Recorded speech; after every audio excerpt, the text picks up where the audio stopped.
बिस्मिल्लाहिर्रहमानिर्रहीम। 200 दिन से ज्यादा गुजर चुके हैं।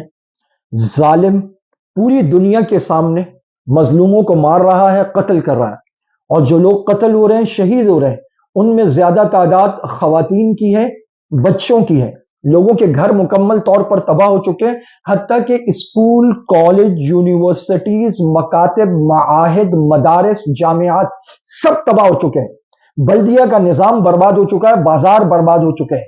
वहां पर कहत है, भूख है, वहां पर जख्मी है।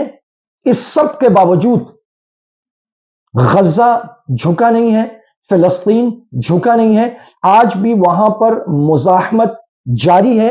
200 दिन गुजरने का मतलब है ऑलमोस्ट 7 महीने हो चुके हैं। 7 महीने में दुनिया का तबाह कुन असला इस्तेमाल हुआ है, बमबारी हुई है।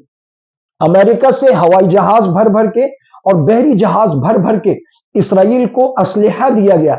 इसके अलावा यूरोप, फ्रांस, दुनिया के तमाम कुफरिया ममालिक वो फिलिस्तीन की इस मुजाहमत को कुचलने के लिए इसराइल के साथ खड़े हैं, और दिन रात वहां पर बमबारी है, टैंक हैं, हमवियां हैं, बख्तरबंद हैं, कैटरपिलर हैं।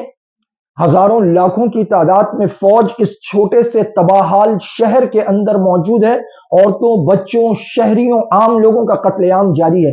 गजा पूरा तबाह बर्बाद हो चुका है, लेकिन आप इसके बावजूद देखें, उनके चेहरों पर शिकस्त नहीं है, वो झुके नहीं है। आज पूरी दुनिया में उनकी हिमायत में मुजाहरे हो रहे हैं। मुसलमान ममालिक से ज्यादा अमेरिका में, ऑस्ट्रेलिया में, हत्ता कि यूरोप तक मुजाहरे फैल चुके हैं। कॉलेज और यूनिवर्सिटियों में फैल चुके हैं। यूनिवर्सिटियों में कैंप लग चुके हैं। तलबा खैमजन होकर इस वक्त इस जुल्म और कत्ल के खिलाफ आवाज उठा रहे हैं। पूरी दुनिया में इस्लाम का चर्चा है। पूरी दुनिया में गजा और फिलिस्तीन के सब्र और सुबात का चर्चा है। पूरी दुनिया हैरान है कि लाशें उठाकर, कत्ल होकर, जख्मी होकर, बच्चों की लाशों को लेने के बावजूद वो किस तरह हस्बुनल्लाहु व निअमल वकील, ए अल्लाह हम आपसे राजी हैं, नस्रुम मिनल्लाह व फतहुन करीब के नारे लगाते हैं। ये इस्लाम की सच्चाई और हक्कानियत की दलील है।